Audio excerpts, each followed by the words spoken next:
Am Sonntag, den 27. März 1977, ereignete sich auf der Insel Teneriffa die größte Flugzeugkatastrophe in der Geschichte der Menschheit. 2 Boeing 747 kollidierten auf der Startbahn. An der Westküste der Vereinigten Staaten in Los Angeles hebt eine Boeing 747 der Fluggesellschaft Pan American ab, mit Ziel Kanarische Inseln. Es handelt sich um einen Charterflug für Touristen. Unterwegs soll in New York ein Zwischenstopp eingelegt werden, um weitere Passagiere aufzunehmen. Im riesigen Flugzeug mit 380 Sitzplätzen bleibt kein Platz frei. Die Mehrheit der Passagiere sind Rentner, die von den Kanarischen Inseln aus eine Kreuzfahrt antreten wollen. In New York wird die Crew ausgetauscht und der 56-jährige Victor Grabs übernimmt als Kapitän das Kommando im Cockpit. Mit ihm in der Kabine befinden sich der erste Offizier und ein Flugingenieur. Während die Pan American Maschine Richtung Europa fliegt, hebt eine andere Boeing 747 der niederländischen Fluggesellschaft KLM in Amsterdam mit Ziel Kanarische Inseln ab. Auch dies ist ein Charterflug, voll besetzt mit Passagieren. Der Kapitän, Jacob van Zanten, ist Chefpilot und Ausbilder für die Boeing 747 in seiner Fluggesellschaft. Das bedeutet, dass er mehr Zeit im Flugsimulator verbrachte, um Piloten zu schulen und zu prüfen, als im Cockpit eines echten Flugzeugs. Der erste Offizier, Klaas Moyers, hatte erst vor wenigen Monaten eine Prüfung bei Van Zanten abgelegt. Klaas Moyers fliegt die Boeing 747 erst seit kurzem, obwohl er insgesamt beeindruckende 9000 Flugstunden vorweisen kann. Mit ihm an Bord ist der 49-jährige Flugingenieur Willem Schreuder, ein erfahrener Spezialist, der keine Scheu hat, seine Meinung im Cockpit zu äußern. Während die beiden Boeings auf dem Weg zum Flughafen Las Palmas auf den Kanaren sind, betreten 2 junge Männer das Flughafengebäude und lassen eine Tasche mit einer tickenden Bombe in der Nähe der Check-in-Schalter zurück. Zu dieser Zeit war die politische Lage auf den Kanaren instabil. Eine Gruppe von Separatisten kämpfte um Unabhängigkeit von Spanien oder zumindest um mehr Aufmerksamkeit. Um 13 Uhr erhält der Flughafen einen anonymen Anruf. Der Anrufer erklärt, dass mehrere Bomben im Flughafengebäude deponiert wurden und die Behörden hätten 15 Minuten Zeit zur Evakuierung. Auf die Sekunde genau, nach 15 Minuten, explodiert die Bombe. Ein Teil des Daches stürzt ein. Der Flughafen wird geschlossen, um nach weiteren Sprengsätzen zu suchen. Die niederländische Boeing erreicht Las Palmas und befindet sich in der Warteschleifenzone. Sie wird schließlich auf den nahegelegenen Flughafen Teneriffa umgeleitet. Eine halbe Stunde später landet auch die Maschine von Pan American auf Teneriffa. Alle Flüge aus Las Palmas werden dorthin umgeleitet, doch der Flughafen ist nicht für eine solche Belastung ausgelegt. Flugzeuge müssen nicht nur auf den Parkpositionen, sondern auch auf den Rollwegen abgestellt werden. Der Flughafen Teneriffa liegt auf einer Anhöhe, 600 Meter über dem Meeresspiegel. Die Wolken ziehen hier manchmal buchstäblich über den Boden. Nebel bildet sich sehr schnell.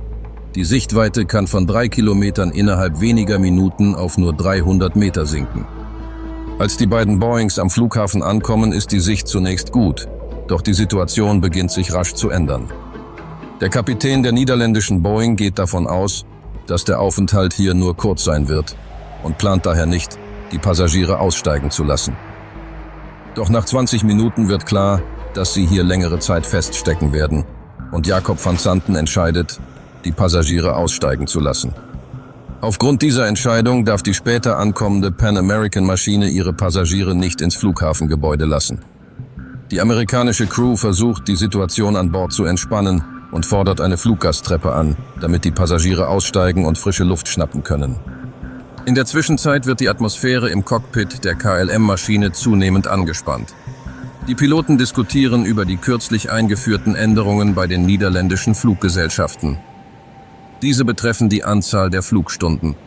Während dies früher kaum überwacht wurde, drohen nun bei Überschreitung der Dienstzeit strenge Strafen bis hin zu Gefängnisstrafen.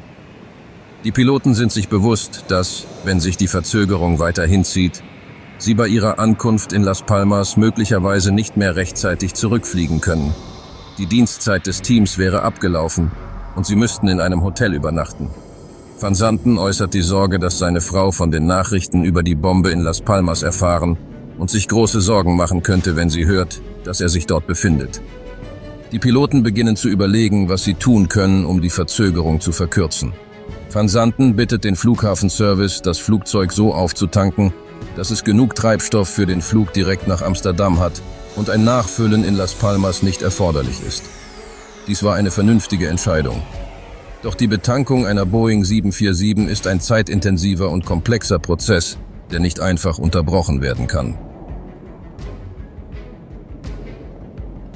Wenige Minuten nach Beginn des Betankens informiert der Fluglotse Kapitän Van Santen darüber, dass der Flughafen Las Palmas wieder geöffnet ist und sie fliegen können.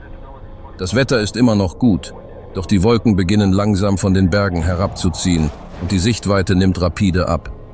Auch der Kapitän der Pan American Maschine, Victor Grabs, hört von der Wiedereröffnung von Las Palmas und fragt nach einer Starterlaubnis. Ihm wird mitgeteilt, dass die niederländische KLM derzeit betankt wird und es leider keinen Platz gibt, um die KLM-Maschine zu umfahren. Kapitän Grabs nimmt Kontakt mit Van Santen auf. Wie viel Zeit wird für die Betankung noch benötigt? 20 bis 30 Minuten. Grabs ist mit dieser Verzögerung unzufrieden und bittet seinen Flugingenieur und den ersten Offizier, nachzusehen, ob es möglich wäre, zwischen der KLM-Maschine und der Grünfläche hindurchzufahren. Das Ergebnis ist enttäuschend. Es fehlen nur 6 Meter. Zu diesem Zeitpunkt sind alle Passagiere wieder an Bord der niederländischen Boeing, mit Ausnahme einer Person, Robina van Landschot. Ihr Freund wohnte auf Teneriffa und während des Aufenthalts klärte sie, ob sie bei ihm bleiben könne. Ihr wurde erlaubt, das Flugzeug zu verlassen. Als alle anderen Passagiere wieder an Bord waren, saß sie bereits im Auto ihres Freundes. Endlich ist das Betanken abgeschlossen und die niederländische Crew geht die vorgeschriebenen Checklisten gemäß dem Standardverfahren durch. Van Santen fordert seine Kollegen auf, ruhig und konzentriert zu arbeiten. Doch wenig später beginnt er, das Team zur Eile anzutreiben. Die Niederländer erhalten die Anweisung, auf die Startbahn zu rollen und dann nach links auf den dritten Rollweg abzubiegen. Der erste Offizier wiederholt die Anweisungen, doch anstelle von dritter Rollweg sagt er erster Rollweg. Da der Fluglotse sieht, dass er missverstanden wurde, ändert er seine Anweisungen. KLM 4805, rollen Sie geradeaus auf der Startbahn bis ans Ende und machen Sie dort eine 180-Grad-Drehung. Verstanden, wir machen eine 180-Grad-Drehung. Eine halbe Minute später fragt Van Santen den Fluglotsen, ob sie zum ersten Rollweg abbiegen sollen. Tower, möchten Sie, dass wir links auf Rollweg Charlie 1 abbiegen, Rollweg Charlie 1? Nein, fahren Sie geradeaus bis ans Ende der Startbahn und machen Sie dort eine 180-Grad-Drehung. Verstanden, Sir. Auf der Startbahn herrscht dichter Nebel. Die Sichtweite variiert zwischen 100 und 500 Metern und die Wolken rollen buchstäblich über die Bahn. Während die niederländische Boeing auf der Startbahn rollt, erhält die Pan American Crew die Erlaubnis, die Triebwerke zu starten. Kapitän Grabs äußert im Cockpit seine Sicherheitsbedenken. Er würde es vorziehen, nicht auf die Startbahn zu rollen, solange die KLM-Maschine nicht gestartet ist. Doch diese Zweifel bleiben im Cockpit und werden nicht weitergegeben. Grabs erhält die Anweisung, auf die Startbahn zu rollen und sie über den dritten Rollweg zu verlassen. Dies ist derselbe Rollweg, der ursprünglich der KLM-Maschine zugewiesen wurde. Der dritte Rollweg ist schwer zugänglich und schwierig zu nutzen. Doch er ist der nächste verfügbare Ausgang, da alle anderen Plätze von Flugzeugen belegt sind. Außerdem verfügt der Fluglotse über kein Bodenradar und weiß nicht genau, wo sich die KLM und Pan American Maschinen tatsächlich befinden. Unter den Bedingungen schlechter Sicht muss er ihre genaue Position direkt bei den Besatzungen erfragen. Die eingeschränkten Englischkenntnisse des Fluglotsen erschweren die Kommunikation. Bestätigen Sie, ob wir bei Rollweg 3 die Startbahn verlassen sollen. Über den dritten. 1, 2, 3, der dritte. Sehr gut, danke. Van Santen hört diesen Funkverkehr und denkt, dass die Pan American Maschine sich bereits in der Nähe des Ausgangs befindet und gleich abbiegt. In Wirklichkeit jedoch verpassen die Amerikaner bei der schlechten Sicht ihren dritten Rollweg. 7136, bestätigen Sie, sobald Sie die Startbahn vollständig geräumt haben. 1736. Die Niederländer interpretieren die Antwort der Amerikaner als Bestätigung, dass diese die Startbahn verlassen haben.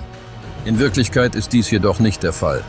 Am Ende der Startbahn wendet die KLM-Maschine und macht sich bereit, direkt auf die Pan American-Maschine zu starten. Kapitän Van Santen greift nach den Schubhebeln und schiebt sie ein wenig nach vorne. Das Flugzeug steht noch auf den Bremsen. Warte, wir haben noch keine Starterlaubnis. Ja, ich weiß. Erkundige dich beim Tower. KLM 4805 bereit zum Start und wartet auf Starterlaubnis. KLM 8705. Sie haben die Freigabe bis Papa Beacon. Steigen und halten Sie Flugfläche 9-0. Nach dem Start rechts abdrehen auf Kurs 040 bis zur Kreuzung mit dem Radial 325 des Las Palmas Funkfeuers. Verstanden, Sir. Freigabe bis Papa Beacon, Flugfläche 9-0 bis zur Kreuzung mit 325. Wir starten jetzt. Okay, warten Sie mit dem Start. Ich rufe Sie auf. Während der erste Offizier die Anweisung des Fluglotsen wiederholt, beginnt Van Zanten mit dem Startlauf.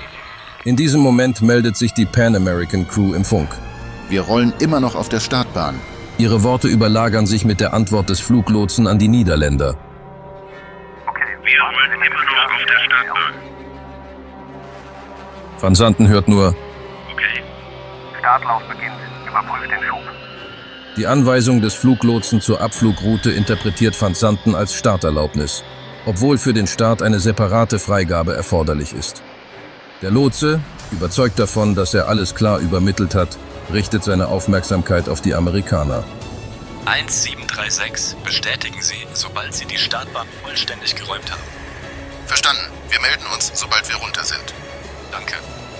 In diesem Moment beschleunigt die KLM-Maschine bereits seit 20 Sekunden direkt auf die Amerikaner zu.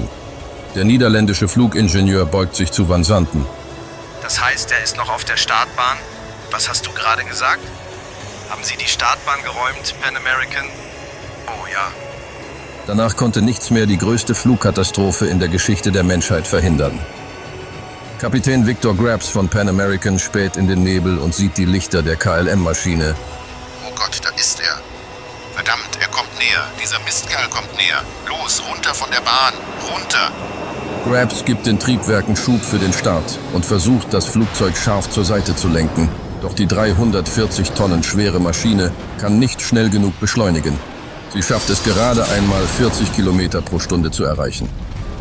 Kapitän Van Zanten, bereits bereit zum Abheben, zieht das Steuer bis zum Anschlag, schlägt mit dem Heck auf die Bahn, erzeugt einen Funkenregen, hebt ab, kollidiert jedoch trotzdem mit der Pan American Maschine. 150 Meter weiter stürzt er ab. Es gibt keine Augenzeugen der Tragödie. Die Fluglotsen im Tower haben keine Ahnung, dass es zu einem Unfall gekommen ist. Erst ein Flugzeug, das auf einer Rollbahn steht, meldet, dass es Flammen auf der Startbahn sieht. Der Lotse drückt den Alarmknopf und die Feuerwehrfahrzeuge rasen zum Unfallort. Im Nebel finden sie die brennende KLM-Maschine und beginnen, das Feuer zu löschen. Doch bald wird klar, dass es einige 100 Meter weiter eine weitere Feuerstelle gibt. Sie vermuten, dass es sich um ein Teil des KLM-Flugzeugs handelt und teilen sich in 2 Gruppen auf. Doch schon bald erkennen sie, dass vor ihnen ein weiteres großes Flugzeug steht, die Pan American Maschine. Als sie feststellen, dass die KLM-Maschine nicht mehr zu retten ist und vollständig ausgebrannt ist, konzentrieren sie all ihre Bemühungen darauf, so viele Menschen wie möglich aus der Pan American Maschine zu retten. An Bord des niederländischen Flugzeugs kommen alle 248 Menschen ums Leben. Auf dem amerikanischen Flugzeug sterben 335 Menschen. 61 Personen überleben die Katastrophe. Die Kollision der beiden Jumbojets ist bis heute die größte Flugzeugkatastrophe in der Geschichte der Menschheit.